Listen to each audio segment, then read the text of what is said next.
Welcome to Real Talk, Real Women, Breaking the Silence Around Abuse. I am Gemma Serenity Gorokov, and today we have the honor of having Lynita Mitchell-Blackwell.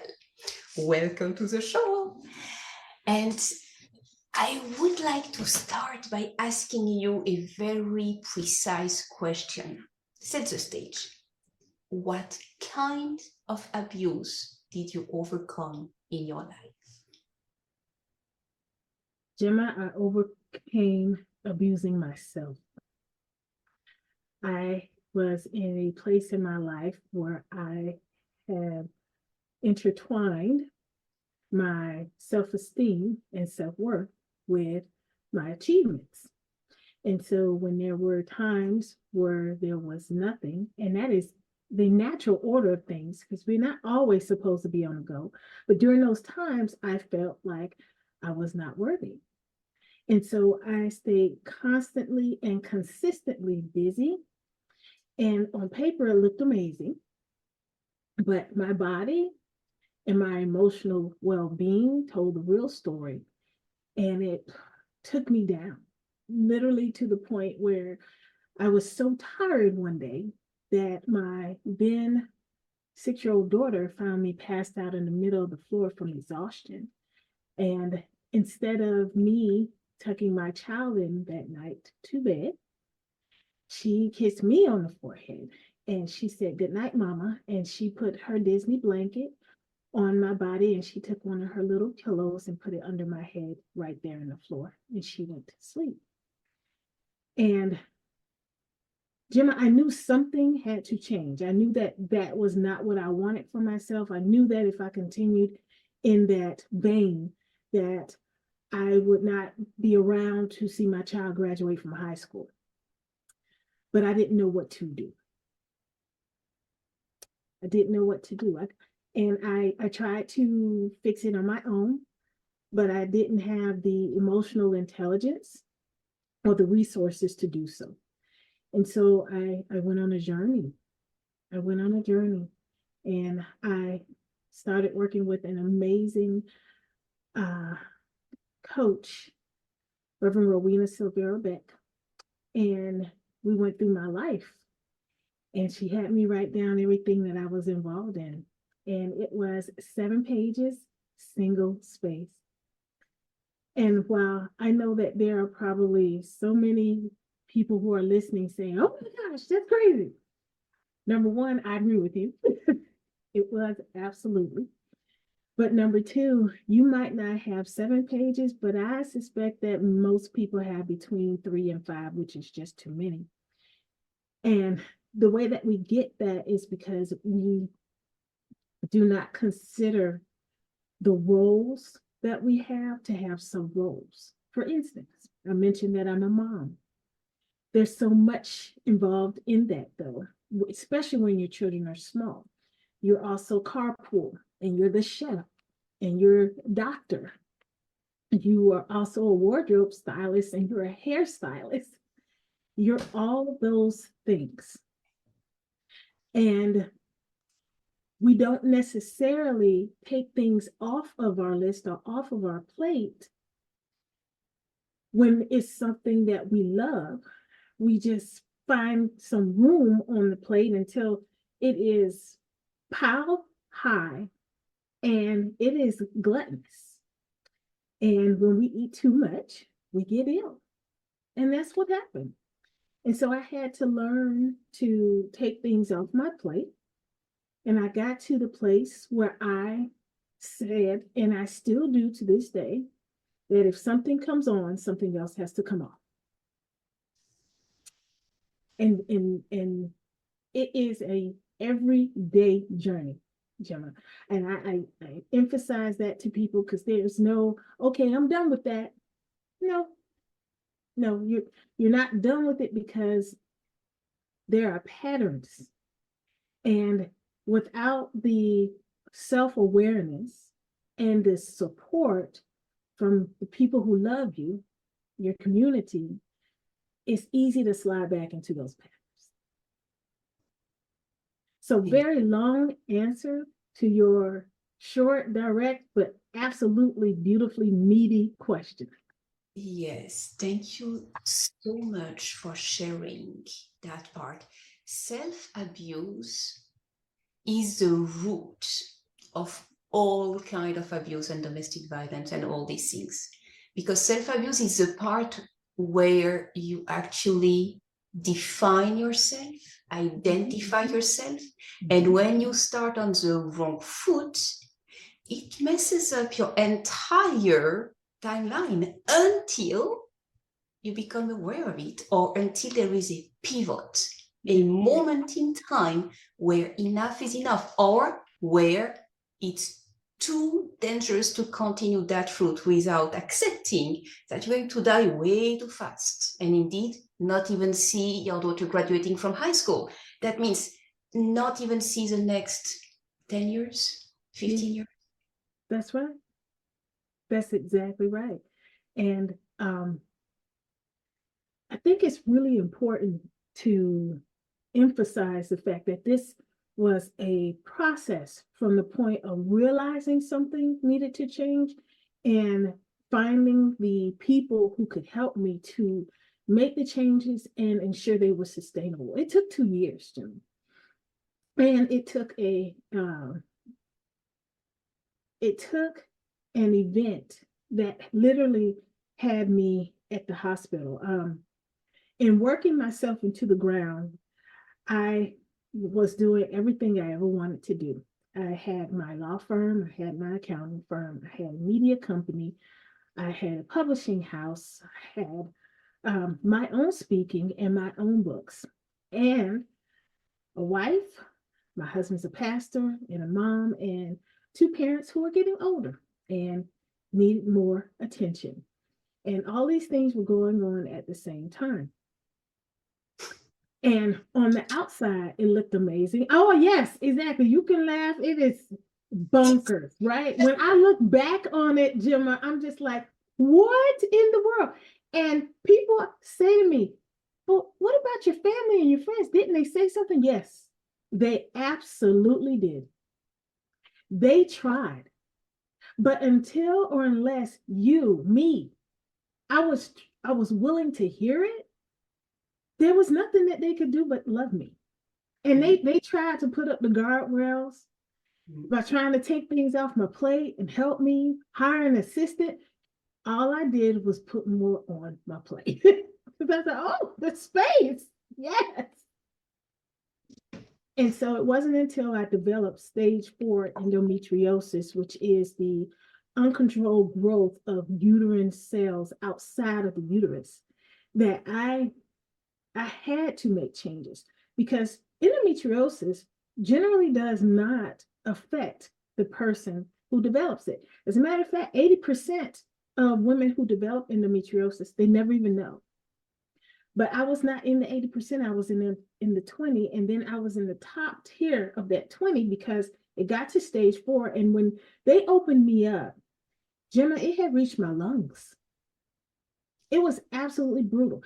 And it had created a cement-like substance adhering my bowels, the back wall of my vagina, and my uterus. And so they were all stuck together. And so they weren't able to do the surgery. They had to close me back up, and I had to take a series of horrible drugs. Actually, a couple of them were the same drugs that they give cancer patients to burn off as much of the endometriosis as possible so that they could go back in and do the surgery to make the repairs. And I'm going to tell you, that was a horrible place physically, but it really allowed me to get to the place where I said, I cannot do this again. I must make a change. And so I did the research. I found the people who would be able to help me. I was willing to take my attention and my time and my money and invest it in me rather than all these external things. And so when Rev and I were working together, we literally would take one thing at a time, because I wanted to leave the positions that I was in and companies that I was managing in a good way. And that is another thing I will say. when we're talking about self-improvement and healing from abuse, everybody is not going to be happy with your transformation. And some people are going to say it because it impacts them in what they perceive to be a negative way, which is really, they just don't want to change. They don't want to change with the way they interact with you, with the way they can rely on you being a certain way. And that is a form of abuse, possibly some enablement as well. And so I had to end certain relationships, certain partnerships and alliances. And at the time it was painful, but it allowed me to give voice to my frustrations and to be honest about why I was running myself into the ground in the first place, which was I was trying to avoid my life, the real one, not the one that I was putting forth with all its glitz and glam, but the real struggles, the real fears that I had of being a person, of being a woman, of being a small business owner, of sometimes the terror of being able to generate income, to bring in clients, to be taken seriously as a professional, all of those things. And I no longer needed those teddy bears, those night lights to see through the dark, to get me through the night. But I have to be honest with the audience and say that is a process. I know that there are probably some people, they wake up and boom, it's like that and they're done. That was not me. And for the people that I've spoken with Gemma through the years, it's not been them either. It took time. It was a process. Lynita, it's very enlightening because you are bringing back some real truths in the forefront of our awareness. Yeah. And the fact of putting too much on our plate. And I mean, you were the wife of a pastor, meaning that you were also present in the congregation. You were at the head of an accounting company, as a lawyer in a lawyer company, and continuing that way in you just said, and beside that, all your speaking with books, publishing and articles and being I mean, we all have 24 hours a day, and Yes. we all have a specific set of energy that is growing and being drained throughout the day, and we do need rest. We do Yes. need to sleep and recover Yes. and especially if it is that full of a life, we need sleep even more in order to actually juggle what you want, and not what you can, but what you want to juggle simultaneously almost. But it's a huge, huge weight that you were carrying beside being a mom, beside being a wife, beside being probably a friend and probably also going to some volunteering. I'm sure to find you at the volunteering as a local thing. Guaranteed, because it's part of that entire picture. Now I have a question for you, because I did that shadow work as well. Yeah. And one of the things I discovered is that there is a place where very, very early on in our lives, I'm speaking for me, I don't know for you, okay? I'm speaking for me. I discovered that very early on in my life, I vowed to my mom and actually to myself to actually be the worst, her worst nightmare, because she was actually punishing me and calling me names like thief and liar and things like that. And I was just 3 years old. I mean, believe me, I didn't know what she was really talking about. I knew she was mad at me. I did not understand the concept even that she was talking about. And she was flabbergasted to have to speak that kind of concept to a 3 years old baby. And, Right. and as a 3 years old baby, looking at her like, Right. you know Yeah. what, you mad at me? Let me be everything that you say so that I can show you what it is, basically. Because I don't think that all that you are actually calling me, I cannot relate to any of that. So let me be that and do that so that I can actually show you. But the fact of having made such a decision, because I also added for all my life, you can do that when you're 3 years old, but you are actually a master creator even at 3 years old. Even It at does 3 years old. not. Right. Oh That's my gosh. And it's only recently that I digged deep enough to find that part out and to discover the number of ways I'm self-sabotaging by anger of a 3 years old. yes. How is it for you? What did you find out in your inner self that was leading to almost to self-sabotaging your life by wanting to be everything for everyone, but nothing for yourself, basically? So, like you, I did shadow work as well, and digging around. It always comes back to our childhood, and it always comes back to the nuclear family. For mine, it was when I was 5, when my parents divorced. Even though they told us that they were divorcing, a 5-year-old doesn't really have the mental maturity to understand what that means. All I know is that my dad left and he did not come back. And he would come and pick us up on the weekends, but we would be with him Saturday evenings once he got off work, and then he would bring us home Sunday evening. So it was like 24 hours. And within those 24 hours, he was not even all hours because we were asleep, and then we would go to church on Sunday morning. And so really all the time we had were a couple of hours Saturday night and then a couple of hours Sunday afternoon. And then we would go back to my mom. And so I realized that time is not our friend. That's what I created, right? And so there was always pressure.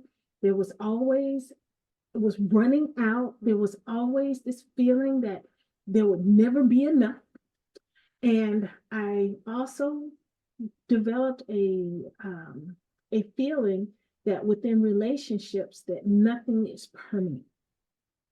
And so when people would get frustrated or upset with me and wouldn't talk to me, I didn't understand that that was just a reaction in that moment, that eventually we would get back together and we would talk it through. I would just be like, okay, well, I guess that's over too, and move on to the next thing. And so instead of really focusing on having long, deep relationships, I had a number of highly superficial, topical relationships. And when the project was over, the job was over, or the organization we served in, when that time was over, I would just move on. And I did not understand what an impact that had on me in every way, physically, emotionally, spiritually, intellectually, until I did that work. And so that was another thing that made it very easy for me to say that unless something comes off my plate, nothing can come on.